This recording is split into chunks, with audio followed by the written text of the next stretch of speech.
ओम नमो भगवते वासुदेवाय। ओम नमो भगवते वासुदेवाय।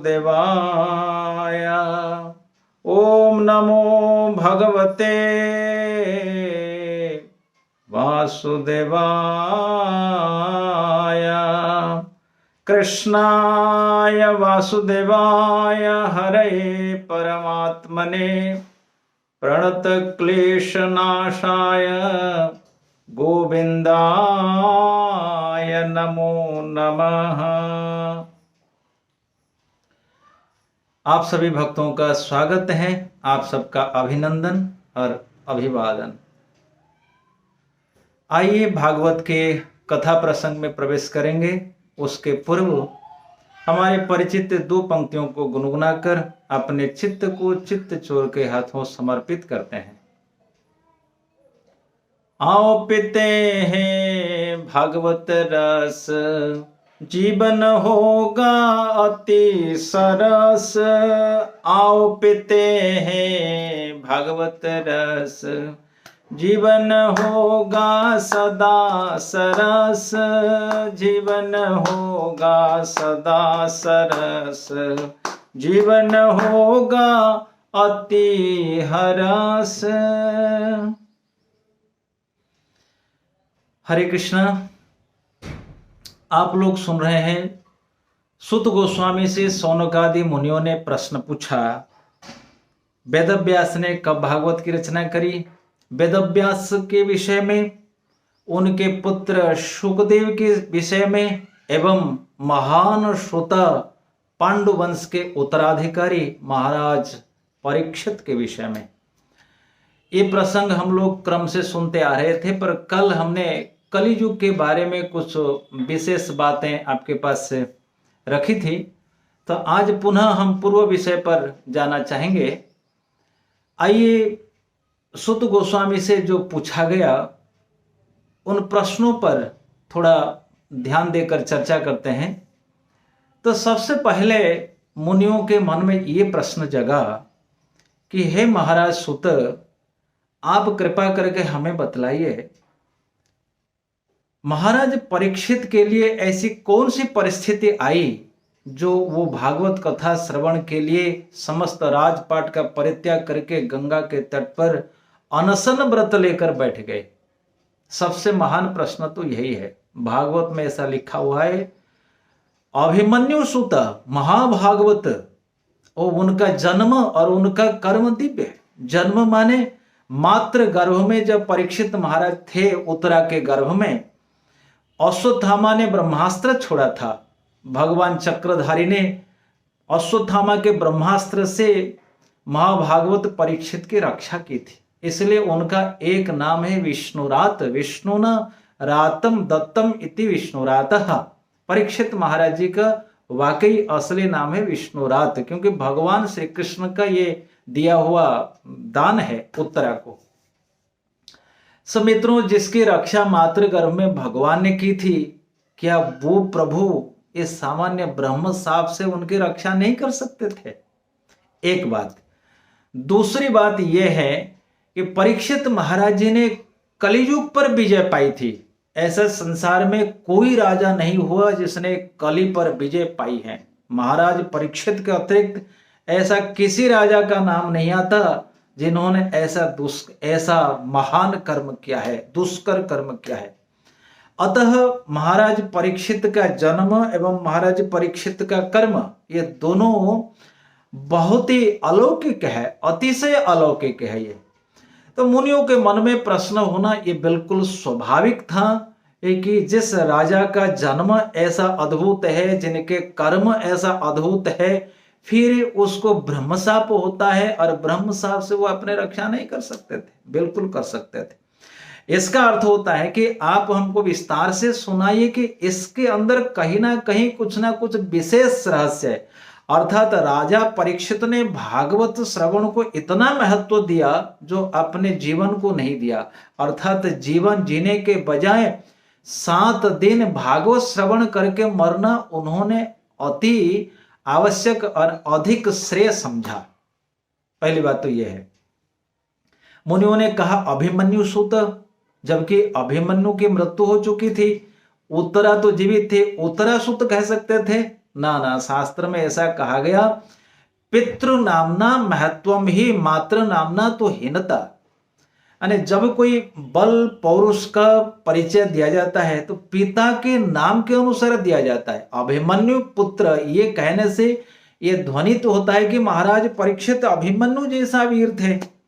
हाँ, जब भी कहीं माता का नाम आता है तो उस स्थान पर बच्चे की कमजोरी, बच्चे ऐसे लाड़ प्यार से पलते हैं, इस प्रकार संबोधन के लिए माता का नाम आता है। अन्यथा महत्व के लिए पितृ नाम आना बहुत आवश्यक है। इसलिए प्रत्येक नाम से पहले आज भी भारतीय समाज में किसी बच्चे के साथ उनके पिता का नाम जोड़ दिया जाता है। पर शास्त्र का ज्ञान न होने के कारण आजकल अनेक स्त्रियां इसका विरोध करती हैं कि हमारा नाम भी जोड़ो।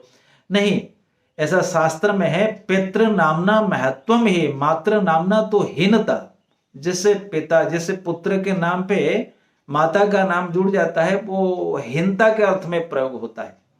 सो मित्रों, ये सब शास्त्रों की वाणी है। इसका जीवन यदि व्यक्ति पालन करेगा तो निश्चित रूप से उसके जीवन में कल्याण होगा। प्रथम प्रश्न यह है कि महाभागवत हैं, ऐसा महान कर्म करने वाले हैं, ऐसा अलौकिक जीवन पाने वाले हैं, सो वो आमरण अनशन लेकर प्रायोपवेशम गंगा के तट पर बैठते हैं। प्रायोपवेश शब्द का अर्थ होता है मरण पर्यंत अनशन। अनशन शब्द का अर्थ होता है असन माने भोजन करना, अनशन माने भोजन ना करना।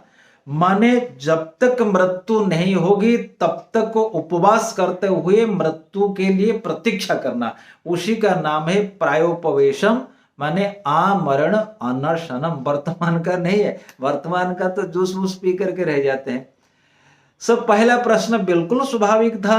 मैंने प्रथम दिन रखा था, मुनियों के मन में मुनि ऐसे किसी भी प्रकार के सुनना नहीं चाहते थे जिसमें कोई लॉजिक ना हो, कोई तर्क ना हो। देखो भागवत का कितना अधिक महत्व है। प्रथम प्रश्न तो ये रहा। दूसरा प्रश्न ये रहा, हो सकता है कि कोई राजा है और उनके सामने धन का संकट आ गया और उस संकट को झेल न सका और मरण को श्रेयस्कर समझा, पर ऐसा भी नहीं है क्योंकि परीक्षित महाराज अधिराट थे, समस्त राज चक्रवर्तियों के वो राजा थे और सम्राट थे। सभी लोग उनके चरणों में लाकर धन देते थे और धन दे करके उनके सुरक्षा के तले रहना ये अपने लिए वो बहुत ही भाग्य मानते थे। इसलिए परीक्षित महाराज जी के लिए धनाभाव का कोई प्रश्न नहीं था। ये प्रश्न भी निरस्त। तीसरा प्रश्न यह हो सकता है मानाभाव। मान माने सम्मान, सम्मान अर्थात ये पांडु वंश के उत्तराधिकारी थे और कहीं इनके जीवन में कोई लज्जा अथवा कोई संकोच, कोई ऐसे अनहोनी आ गई? ना ना ना, ऐसा कभी नहीं हुआ। उन्होंने तो राजस्व यज्ञ करके पांडवों के मानवर्धन किया था, पांडव वंशों की कीर्ति पताका को आसमान में लहराया था। इसमें कोई शंका नहीं होनी चाहिए कि परीक्षित महाराज जी के कारण पांडव लोगों का मान घटा। नहीं, मानवर्धनम, ये पांडु वंश के मान को, सम्मान को, ये कुलांगार नहीं, ये कुल तिलक है। कंस तो कुलांगार है, भोज वंश के कुलपांसन यानी कि कुल की कीर्ति को धूल में जो मिला देता है उसको कुलांगार अथवा कुल पांसु कहते हैं। परंतु परीक्षित महाराज तो कुल नंदन थे। ना तो मानभंग हुआ ना तो धनाभाव हुआ। अच्छा, चतुर्थ प्रश्न ये हो सकता है कि प्रायश्चित, यदि कोई भूल हो गई, परीक्षित महाराज प्रायश्चित के लिए कुछ करेंगे, प्रायश्चित के लिए गंगा के तट पर चले गए, पर मरने के लिए आमरण अनशन करने का क्या प्रसंग था, क्या जरूरत थी? केवल गंगा के स्पर्श मात्र से ही, गंगा स्पर्श मात्रणैव सर्व पाप प्रायश्चितम संभवती। गंगा माता के, गंगा का एक बूंद जल का स्पर्श मात्र से सारे पापों से प्रायश्चित हो जाता है। फिर मरण पर्यंत अनशन करना, इसकी कोई आवश्यकता नहीं है। तो स्वाभाविक मुनियों के मन में शंका उठ गई। आप लोग को स्मरण करिए, भूल जाओगे। एक तो महाभागवत हैं, ये ब्रह्म शाप का खंडन कर सकते थे, भगवान भी उनको बचा सकते थे पर उन्होंने नहीं बचाया। ना तो धनाभाव, ना तो मान घटा, ना तो चौथा प्रायश्चित। गंगा के तट पर बहुत विकराल प्रायश्चित की क्या आवश्यकता है। पांचवा प्रश्न, शत्रु भय नास्ति। शत्रु भय माने परीक्षित महाराज जी जब जब राज विजय करने गए थे अथवा राजाओं पर विजय पाई थी, तो उस राजाओं के बारे में यदि पूछा जाए, उस राजाओं के बारे में यदि चर्चा की जाए, कहीं ऐसा तो नहीं हुआ कि राजाओं ने एकत्रित होकर राजा परीक्षित के विरुद्ध में षड्यंत्र किया और धावा बोल दिया? ऐसा तो नहीं है ना, ना ना ना, ऐसा बिल्कुल नहीं है। भागवत में कहा गया है नमंति शत्रवः, सारे उनके शत्रु राजा माने जिन पर महाराज परीक्षित ने विजय पाई थी, वे सभी धन ला ला करके परीक्षित महाराज जी को भेंट के स्वरूप देते थे और उनके चरणों में मत्था नत करते थे। सो ऐसा नहीं कि कहीं उनको शत्रु भय से लज्जा आ गई, इसके चलते उन्होंने सुसाइड करने के लिए अथवा आत्महत्या करने के लिए, आमरण अनशन के लिए वो तैयार हो गए ना, ऐसा भी नहीं है। इसलिए पंचम प्रश्न भी निरस्त। छठा प्रश्न, लज्जा हो सकती है इसी संबंध में, कहीं कहीं वीरत्व घट गया, कहीं वो वीक हो गए, दुर्बल हो गए, धनाभाव माना भाव, और वो सामना नहीं कर सकते, संसार में उनकी बेइज्जती होगी, ऐसी भी कोई स्थिति नहीं थी। सो छठा प्रश्न भी निरस्त है कि लज्जा की कोई बात नहीं थी।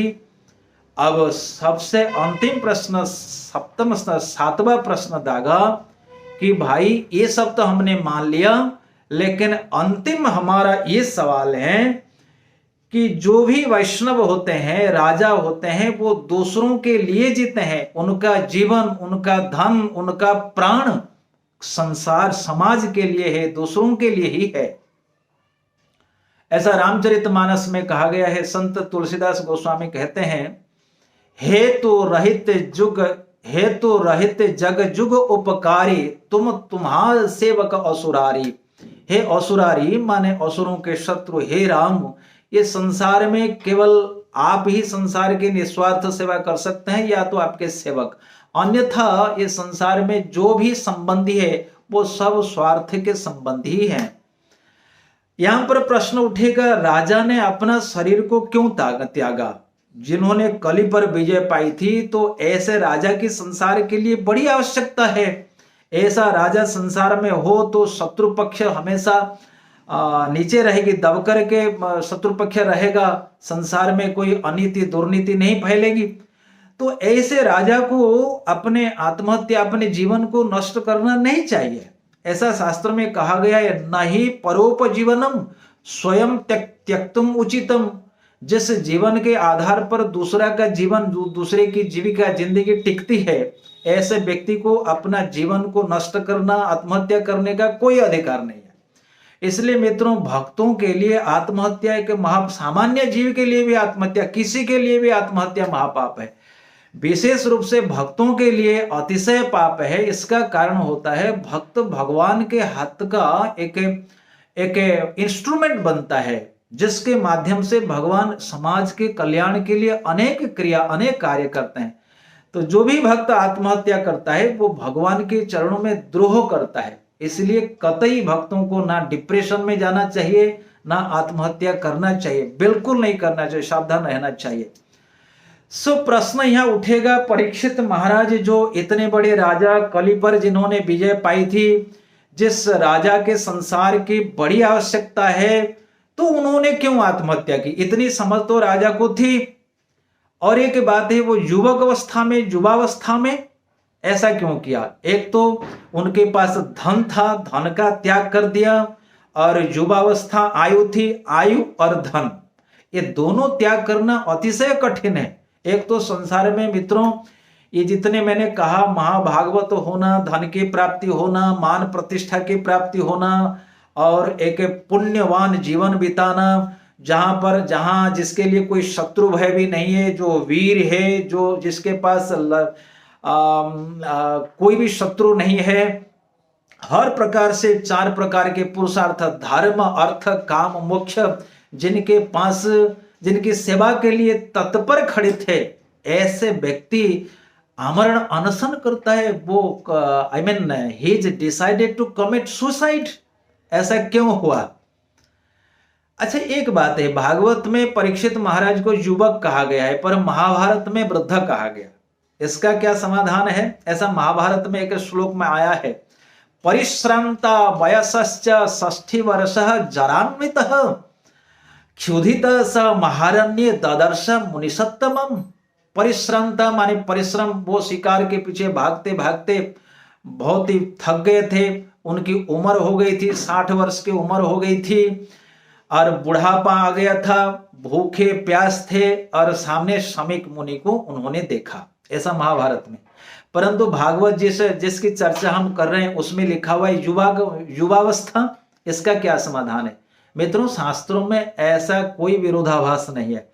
देखो, शास्त्र में उसी महाभारत में लिखा गया है, चत्वारिंशत यौवनम, माने 40 आयु तक व्यक्ति जवान रहता है।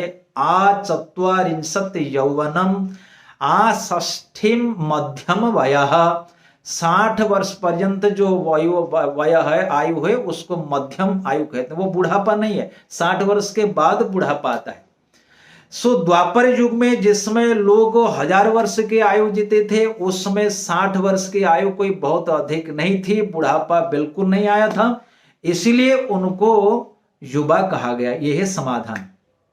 महाभारत में जो लिखा हुआ है और भागवत में जो लिखा हुआ है, यद्यपि 60 वर्ष तक गए थे, क्षुधा तृषा थे, वो व्याकुल थे, परंतु युवक अवस्था यानी कि शरीर उनका मजबूत था। बस निश्चित बात यह है कि शरीर उनका बहुत ही स्वस्थ प्रद था। सो ये सब दृष्टि को सामने, इन सब कारणों को सामने रखते हुए मुनियों ने प्रश्न किया, क्यों युवावस्था में उन्होंने कलेवर को त्यागा? अब एक आखिरी अंतिम प्रश्न है, कलेवर। देखो, मनुष्य के शरीर को कलेवर कहा गया, हमारे इस जो देह को देह कहा गया, शरीर कहा गया और कलेवर कहा गया। मित्रों, सबसे सुंदर अर्थ है कलेवरम। कलेवर शब्द का अर्थ होता है कलेच अव्यक्त मधुरे, और वर नामना निरुक्ति, वर माने श्रेष्ठ, ऐसा श्रेष्ठ पदार्थ के लिए, श्रेष्ठ वस्तु के लिए वर कहा गया। पर अव्यक्त का अर्थ होता है जो व्यक्त नहीं है और मधुर है, अव्यक्त माधुर्य, अर्थात जो इंद्रियां, जो शरीर हम प्राप्त किए हुए हैं, इस शरीर से हम अव्यक्त मधुर रस को प्राप्त कर सकते हैं। आचार्य वल्लभ कहते हैं, मधुर अव्यक्त रस का नाम होता है भक्ति रस। ये संसार में मित्रों जिस रस का आप आस्वादन करते हैं, ये 5 रस हैं, रूप, रस, गंध, शब्द और स्पर्श। इनको विषय रस कहते हैं। शास्त्रों में विषय रस को विष कहा गया, जहर कहा गया। इन रसों का सेवन से व्यक्ति मृत्यु को प्राप्त करता है। मृत्यु को नहीं, बारंबार मृत्यु, बारंबार जन्म, पुनरपि जननम पुनरपि मरणम। लेकिन अव्यक्त मधुर रस माने यदि व्यक्ति भक्ति रस को प्राप्त कर लेता है तो उनके जीवन में और मरण नहीं होता, जन्म मरण से हमेशा के लिए वो मुक्त हो जाता है।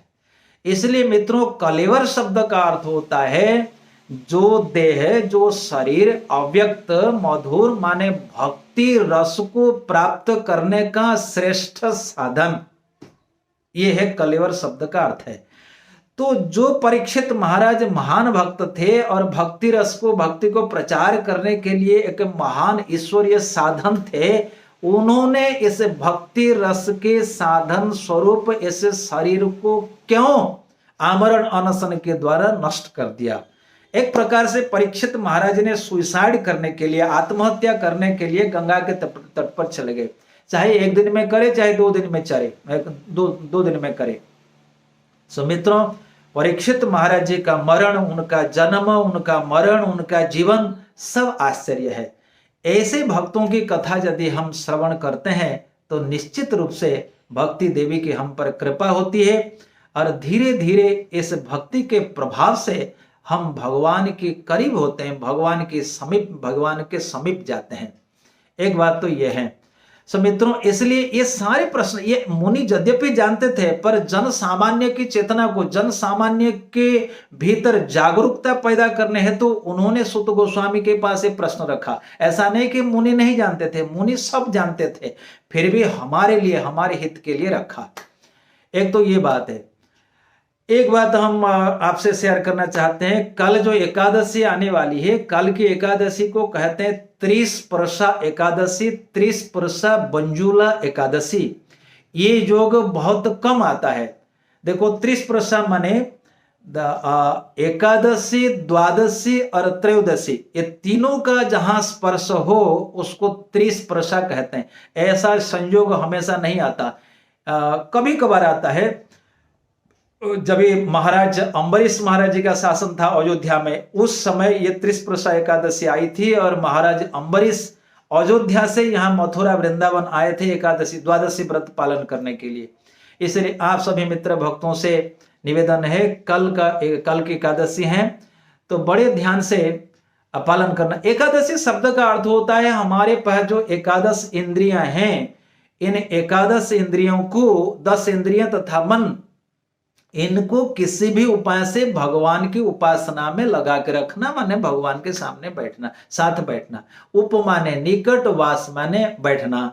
बस इन इंद्रियों के द्वारा हृषिकेण हृषिकेश सेवनम भक्ति रुच्यते। हमारी जो भी इंद्रियां हैं, आंखों से भगवान के दर्शन करे, कानों से हरि कथा सुने, नासिका से पुष्प और तुलसी का आग्रहण करे, मुख से हरि गुण गाए और अंग से हरि मंदिर की मार्जना करे, सेवा करे, इत्यादि इत्यादि इत्यादि। सो कल उपवास करिए। यदि उपवास नहीं कर पाते हो तो दूध पी लीजिए, नहीं तो थोड़ा फल पा लीजिए। उपवास जरूर करिए और यदि हो सके तो रात्रि जागरण का प्रयास करें। सो बंजुला एकादशी का पालन अवश्य करेंगे। कल को कहा गया है ये एकादशी व्रत माने इसको वैष्णव व्रत, महाव्रत कहा गया और इसको वैष्णव तिथि कहा गया। वैष्णव तिथि भक्ति जननी, ये भक्ति की जननी है। यदि हम एकादशी का पालन करते हैं तो निश्चित रूप से हमारी भक्ति देवी की हम पर कृपा होगी। हरे कृष्णा। आगे की चर्चा हम अगले सत्र में करेंगे। धन्यवाद। श्री राधे।